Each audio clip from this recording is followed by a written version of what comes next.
Oi, tudo bem? Esse é o BTC Money, seu programa de finanças pessoais, economia e investimentos da BTC.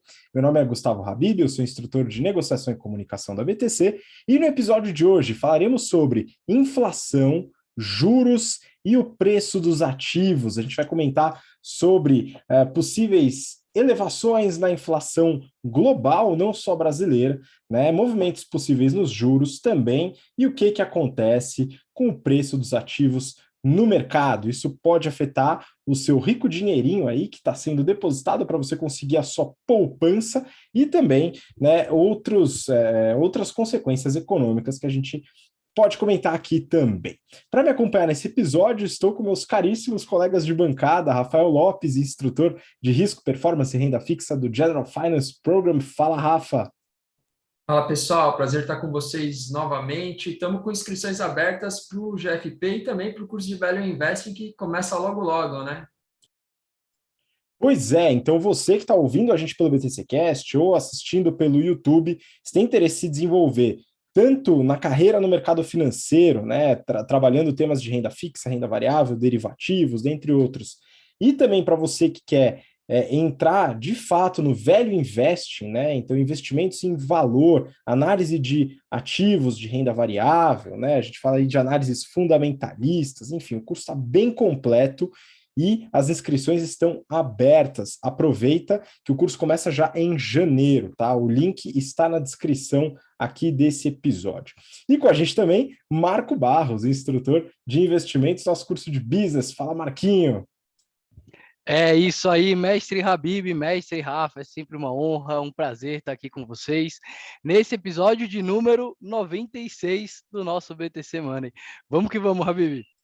Vamos lá, pessoal. E para você que está acompanhando a gente, lembrando, né, se você quiser que a gente fale sobre algum tema específico, deixa um comentário no vídeo do YouTube, tá? Então deixa lá um comentário, a gente sempre lê, gosta muito de acompanhar e de receber o carinho de vocês e as sugestões. Isso ajuda a gente a montar as pautas para os próximos episódios, né? E já aproveita e se inscreve no canal também. Bom, vamos lá, pessoal. É o seguinte, a gente está com alguns analistas de mercado aí meio desesperados em relação a elevação da inflação, que não é só no Brasil, não excluímos a inflação do Brasil, né, que está razoavelmente assustadora, porém, a gente tem esse movimento global. Rafa, em alguns casos, né, alguns analistas e políticos no mercado americano defendem que a inflação é transitória, outros defendem que a inflação é permanente, enfim. Mas todo mundo sabe que está tendo uma elevação de preços, né? Então, se você puder comentar um pouquinho sobre isso e também sobre o que costuma acontecer com juros, enfim, qual o movimento que está rolando agora? 2021 foi o ano dos erros generalizados em todas as estimativas feitas por Banco Central, economistas por todo mundo, né? Porque o que a gente ouvia era o discurso predominante, isso por parte das principais gestoras brasileiras, pelos bancos centrais, o Banco Central Brasileiro, o Fed, é que essa inflação seria uma inflação transitória, que provavelmente a gente veria ali um pico inflacionário mais ou menos nos meses de junho e julho, e depois a inflação começaria a arrefecer. Mas não é isso que está acontecendo.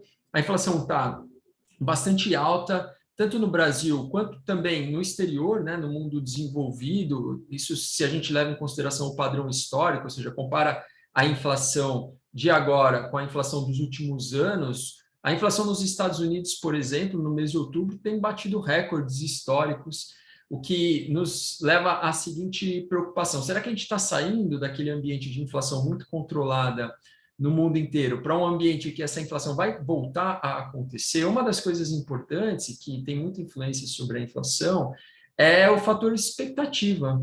Então, imagina o que é um investidor, né, o americano ou o brasileiro, principalmente o americano, vamos falar do mundo desenvolvido, que vem, né, de um período muito longo de inflação a meio, 1, 2% ao ano, começar a se deparar ou transitar num cenário, num ambiente de inflação a 3, 4, 5%.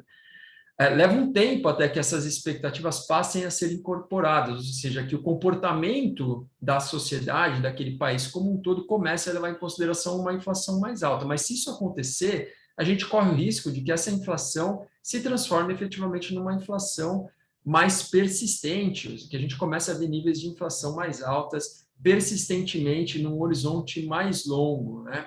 E aí é claro que essa inflação controlada, a baixa inflação, foi também o que deu espaço para que os bancos centrais lá fora mantivessem uma política acomodatícia, né? Uma política de e bastante estímulo monetário, mantendo as taxas de juros em patamares bastante baixos. Mas o fato é que, se essa inflação continuar alta durante muito tempo, necessariamente a gente vai ver também um aumento no nível médio das taxas de juros no mundo inteiro. Então, a gente está vendo uma reação muito forte do Banco Central brasileiro, levando a Selic, né, para patamares que ninguém imaginava 6 meses atrás, e o Banco Central americano está dando indicações de que vai começar a fazer isso, só que lá eles têm um mandato duplo, né?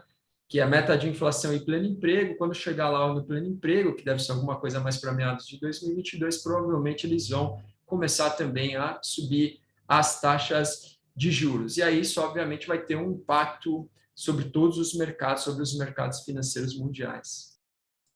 Pois é, todo mundo de olho nas taxas de juros do mercado americano, né? E, claro, na inflação que já se mostra lá, como você falou, possivelmente, né, existe a possibilidade de ter uma certa persistência desse aumento dos preços. E aí eu vou passar a bola para o Marquinho, porque é legal, a gente tem uma possibilidade, né, de uma inflação aumentada nos países desenvolvidos, Estados Unidos, enfim, União Europeia, etc., e uma possível subida nas taxas de juros. E aí, Marquinho, isso certamente vai ter algumas consequências aí nos demais setores da economia. Então, eu queria que você abordasse um pouco desse ponto. Excelente, mestre Habib. E é sempre importante a gente lembrar toda isso que a economia nos explica e que os banqueiros centrais decidem lá quando aumentam ou diminuem a taxa de juros, né? Então a ideia é que quando a inflação está muito alta, aumenta-se a taxa de juros para tirar dinheiro de circulação, né, para deixar ele mais escasso, e assim as pessoas, né, vão ter menos poder de consumo, e assim você reduz ou controla o aumento do preço pelas demandas. Aqui no Brasil, como o Rafa bem falou, o Copom ele decide qual que vai ser a taxa Selic meta utilizando uma única variável, que é a inflação de preços medidos pelo IPCA, né? E aí, Habib, nossa, tá tão longe da meta que não vale a pena nem falar, né? A meta tá ali para os 4 e pouco, já tá batendo 10 lá e todo mês aumenta, né? Contradizendo todas as expectativas de economistas, né, Rafa? Lá nos Estados Unidos, então, né, como o Rafa bem falou, além da inflação de preço, aumento do preço, a gente tem ali o emprego, né? O pleno emprego, e isso está chegando no limite, né? Hoje a inflação está chegando lá por volta dos 6% ao ano, né? Pode parecer pouco, né? Pode ser para a gente aqui no Brasil, 6% ao ano está super tranquilo, né? Mas para eles, né, é uma inflação muito alta. Só para a gente ter uma ideia, a última vez que eles tiveram uma inflação nesse ritmo de 6% ao ano foi em 2007 e 2008, que foi o que levou o Tesouro Americano a aumentar a taxa de juros naquela época para controlar a inflação e também por causa dessa taxa de pleno emprego, e que, né, resultou numa queda de vários ativos no mundo, né? Então a gente teve ali naquela época, logo depois, o subprime, que afetou inicialmente o mercado imobiliário dos Estados Unidos, mas foi tão grande que chegou ao mercado de pensão europeu, né? E a gente aqui no Brasil sentiu essa depressão também. E sempre quando há esse aumento da taxa de juros, existe a possibilidade disso acontecer de novo. Por isso é um fato que a gente tem que ficar bem de olho, né? É óbvio que isso é feito com muita parcimônia, né? Mas eu imagino que esse aumento exagerado dos preços que a gente está vendo, né, não só no consumo, né, que é medido pelos índices de inflação, mas também nos ativos, ele tende a diminuir, né? Então a bolsa americana está no all-time high, né? Então está nos níveis mais altos, né? Aqui no Brasil a gente vem, né, penando ali por volta dos 100 mil pontos em Bovespa, né? Mas você olha ao redor do mundo, você tem vários ativos aí no seu maior preço. E aí vem a grande pergunta, né? Como que a gente se protege se efetivamente a gente ter um aumento das taxas de juros? Mas aí eu quero ouvir a sua opinião, Mestre Habib, e depois a opinião do Mestre Rafa. Boa, eu vou só comentar um pouco, né, que a gente está falando aqui sobre uma perspectiva, né, de aumento de inflação, de uma elevação das taxas de juros dos bancos centrais em resposta ao aumento dessa inflação, né? E é bem lembrado do Rafa, e você colocou, né, que lá nos Estados Unidos o Banco Central tem o duplo mandato, né? Então não persegue apenas a inflação, mas também o pleno emprego. Aqui no Brasil funciona diferente, né? Realmente só a inflação. O pleno emprego não é preocupação do Banco Central aqui no Brasil, segundo o mandato atual. De qualquer forma, a gente precisa entender, né, como e compartilhar aqui com o pessoal que está ouvindo, que está acompanhando, né, como que isso afeta os ativos de forma geral, né? Então, com o aumento da inflação e um possível aumento de juros, né, o que a gente já tem visto são títulos do Tesouro, Selic, por exemplo, né, e até os outros pré-fixados, né, aumentando bastante suas taxas, né? Então a gente já vê a retomada da renda fixa como sendo bastante apetitosa. Olha só que legal, né? A gente passou por um belo período aí do pessoal ignorando a renda fixa, colocando tudo em renda variável. Agora a gente vê que o mundo não é tão cor-de-rosa assim, né? Então, a gente vê essa elevação, e isso se reflete, por exemplo, no mercado de fundos imobiliários, que é um mercado que eu gosto bastante, e tenho visto boa parte dos meus ativos despencarem, né? Então, é uma desgraça total, né? Porque existe essa análise por parte dos investidores, né? Os fundos imobiliários, né? Eles têm o pagamento de proventos. Se você quer entender mais sobre fundos imobiliários, dá uma olhada na lista, que a gente tem vários episódios e uma série inteira sobre fundos imobiliários. Então, não perca, volta lá que a gente fala sobre tudo relacionado a fundos imobiliários, ou quase tudo, né? Bastante coisa. E os preços dos fundos imobiliários estão caindo bastante na média, né? O IFIX, que é um índice que acompanha os fundos imobiliários, está tendo uma queda bem expressiva. Então, já é um reflexo do aumento das taxas de juros. Então, esse é um mercado que eu acompanho bastante, que tenho visto esse reflexo, né? Isso muita gente explica, né, em relação aos proventos, dividendos, fundos imobiliários acompanharem, de certa forma, a taxa de juros, mais um prêmio de risco, etc. Então, como os dividendos não vão aumentar tão cedo, né, o preço dos ativos cai um pouco para que esse yield, né, a relação entre os dividendos e o preço do ativo, acompanhe o que seria o retorno de uma taxa de algum tesouro, né? Geralmente eles levam em consideração o tesouro IPCA, mais um pequeno prêmio, né? Então, aqui no mercado de fundos imobiliários.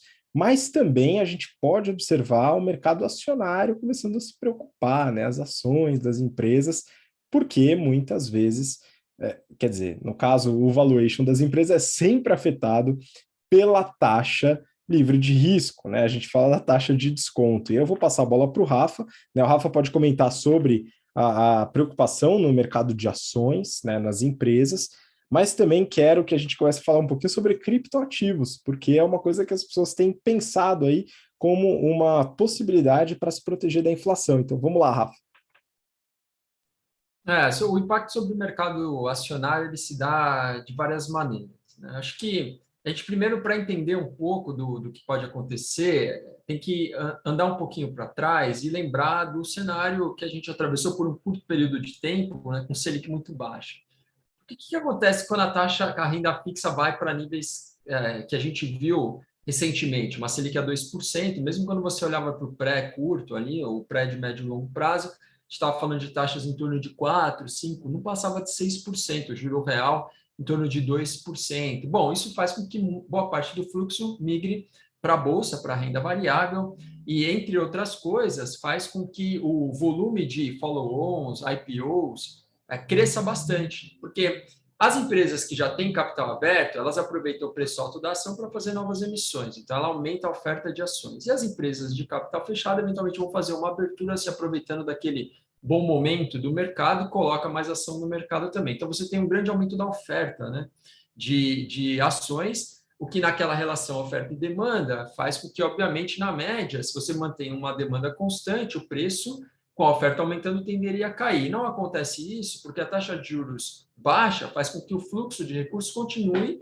sendo direcionado para a bolsa e aí você tem um aumento contínuo. Mas quando a taxa de juros começa a subir, o que acontece? Primeiro que quando você olha para o custo de oportunidade, ou seja, abrir mão de colocar na renda fixa para colocar na bolsa, começa a ficar uma relação desvantajosa, né?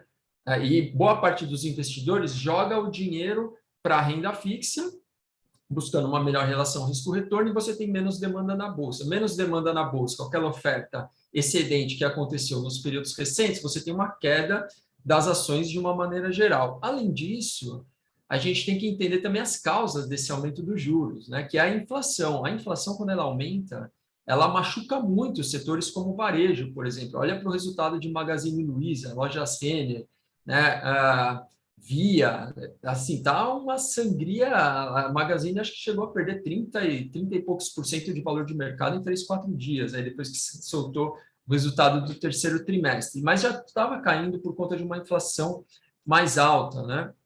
Então, inflação sobe, juros sobem, dinheiro vai mais para a renda fixa, ao mesmo tempo você tem uma série de setores perdendo a atratividade na bolsa. Né? E aí, para a gente entender um pouquinho melhor o que seria a fuga, né? Ou o que seria a parte da bolsa que conseguiria escapar um pouco desses efeitos. É aquelas empresas que estão muito mais ligadas ao setor externo do que ao setor interno. Então, se lá fora os juros continuarem baixos, e o mundo bombando, dando sustentação a preços principalmente de commodities, eventualmente algumas empresas de commodities você consegue achar um escape ali, né, e uma alocação na Bolsa Brasileira que pode ter um bom resultado. Mas, de uma maneira geral, isso a gente tem visto também na queda do índice Bovespa, né, que chegou a bater um recorde lá de 130 mil pontos, já está quase rompendo a barreira dos 100, voltando para patamares abaixo dos 100 mil pontos. É claro que com uma Selic a 10, 11%, esquece, né? Da onde que vai vir dinheiro para dar sustentação para uma bolsa a patamares um pouco mais altos? Então, o fato é que a alta nas taxas de juros, por conta da inflação, no caso, né, ela necessariamente vai ter um impacto negativo sobre a bolsa de valores. Isso é, sem dúvida, ficar realmente bem mais difícil de conseguir achar uma alocação com bons frutos, com bons resultados na bolsa nesse cenário de uma alta tão expressiva dos juros. E aí, Rafa, só para terminar aqui, eu queria puxar agora para a gente ir finalizando aqui, depois eu vou pedir a opinião do Marquinho.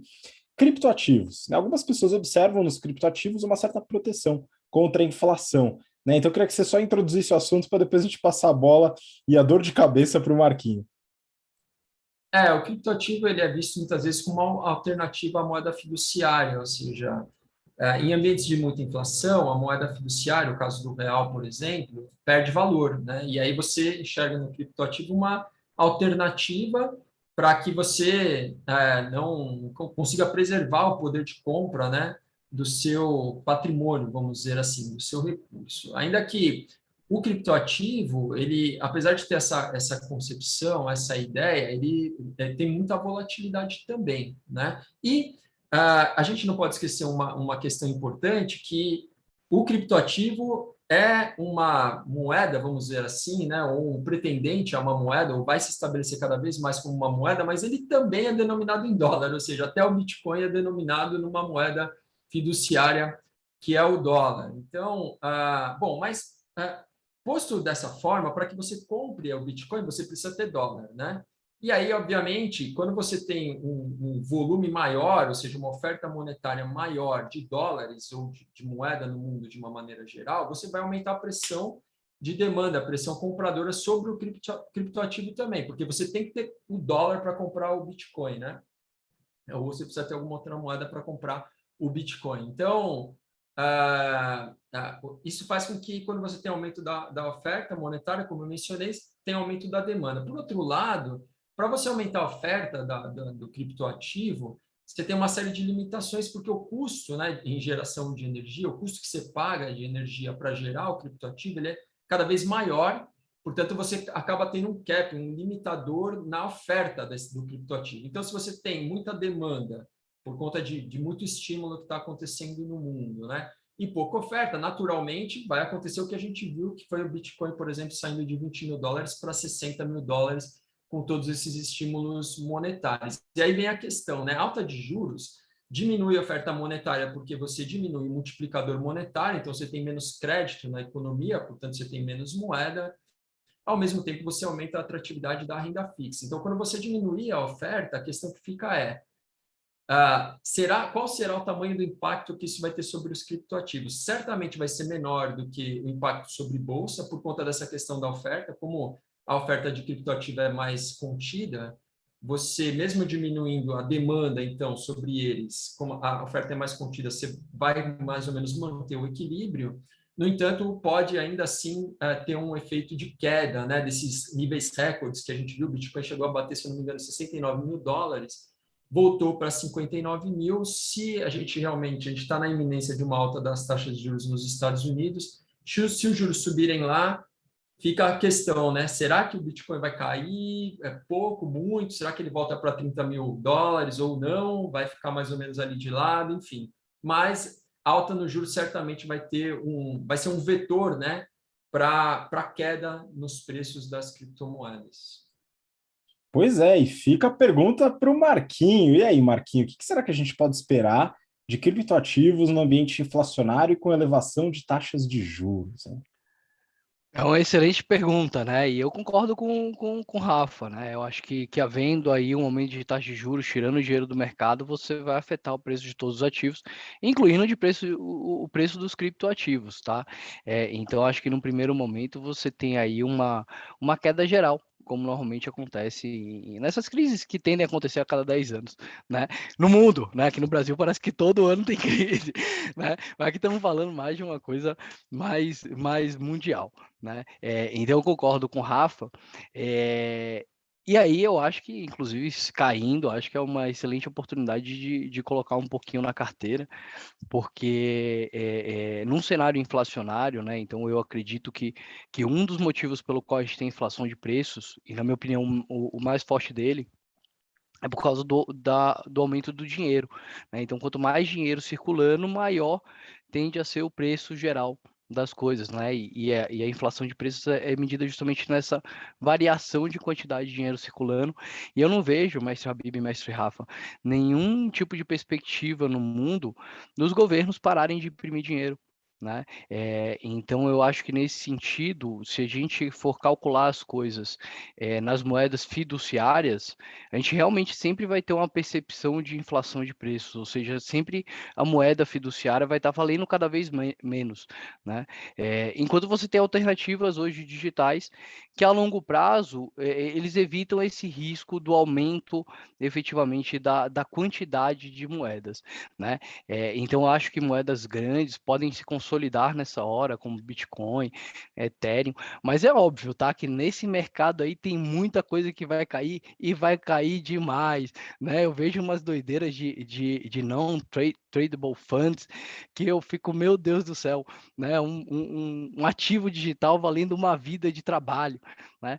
Mas enfim, né? Talvez não seja o meu nível, né? De conhecimento, né? Eu acho que então a gente pode ter realmente e provavelmente vai ter uma queda quando tiver essa crise aí geral, esse aumento de taxa de juros. Mas eu fiz uma pergunta para vocês, né?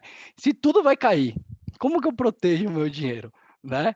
Eu queria saber, né? Esse Habib coloca 100% em renda fixa, o que você faz? Vamos lá, Marquinhos. Então, para a nossa última rodada aqui, né, o que que eu faço? Né, eu acho que eu compartilho algumas coisas, tenho algumas discordâncias com você, mas algumas coisas eu compartilho muito forte com você, que é o investimento em ativos reais, né? Eu falei sobre a queda dos ativos, dos fundos imobiliários, mas tem uma coisa que é importante comentar: eles continuam pagando proventos, né? Porque as pessoas continuam alugando escritórios e os escritórios ainda têm a sua renda, né? Então, isso não vale só para fundos imobiliários, vale para investimentos imobiliários como um todo, tá? Então, incorporações imobiliárias, esse tipo de coisa, eu acredito que, enfim, na minha visão, na opinião aqui, nada é recomendação de investimentos, inclusive não falamos de nenhum ativo aqui, hein, pessoal, nenhum produto especificamente, mas eu acredito que é uma certa fuga, tá? E eu ainda tenho crença na moeda fiduciária, né? Então, acho que sim, né? Trazer para títulos de renda fixa, principalmente indexados à taxa de juros, né? Enfim, a crença na moeda fiduciária, principalmente numa moeda forte como o dólar, tá? Então, como eu comentei antes do episódio aqui, eu dei uma breve posicionada aqui nas taxas de juros americanas, né, para tentar acompanhar essa subida possível que vai acontecer. Eu acho que é uma proteção, né? Os Estados Unidos é ainda o dono da moeda de reserva mundial. Eu acho que isso não deve mudar enquanto eu estiver por aqui neste planeta. Então, eu acredito que pode ser uma boa proteção, tá? Então, eu fico com ativos imobiliários e ativos indexados a taxas de juros nos Estados Unidos. Rafa, e aí? Vamos lá. Olha, eu vou propor uma coisa, que a gente dê essa pergunta, esse tema para o nosso próximo episódio. O que vocês acham? Foi uma boa fuga, hein, Rafa? Gostei, mas eu acho que a gente pode deixar para o Eu tenho uma próximo semana a mais episódio. para pensar na resposta. Não, tá certo, tem que pensar mesmo. E eu posso pensar, eu posso mudar de ideia, hein, pessoal? Então, fiquem atentos. Marquinho, fica então o desafio, hein? Pode ser semana que vem? Excelente, excelente gancho. Episódio 97 a gente fala sobre isso, né? Como se proteger aí, né? Nesse cenário, né? Muito bom. A gente vai falar de ativos de todos os tipos em todos os lugares, hein? E aqui, obviamente, não é algo unânime, hein, pessoal? Isso é muito importante. Há várias discordâncias. A gente vai abordar aqui essa polêmica toda de como se proteger de um ambiente inflacionário global, hein? Isso aqui é difícil, hein, pessoal? Mas por hoje, acredito que a gente fique por aqui. Então, Rafa, muito obrigado de novo pela sua participação. Valeu, eu que agradeço. Um grande abraço a todos e até o próximo BT Semana. Valeu e obrigado, Marquinho, também. É isso aí, até a próxima. Muito bom, pessoal. Vocês que acompanharam a gente, muito obrigado pela audiência, pela paciência. E é claro, semana que vem a gente volta já com esse spoiler do nosso tema de semana que vem. Um grande abraço e até lá. Tchau, tchau.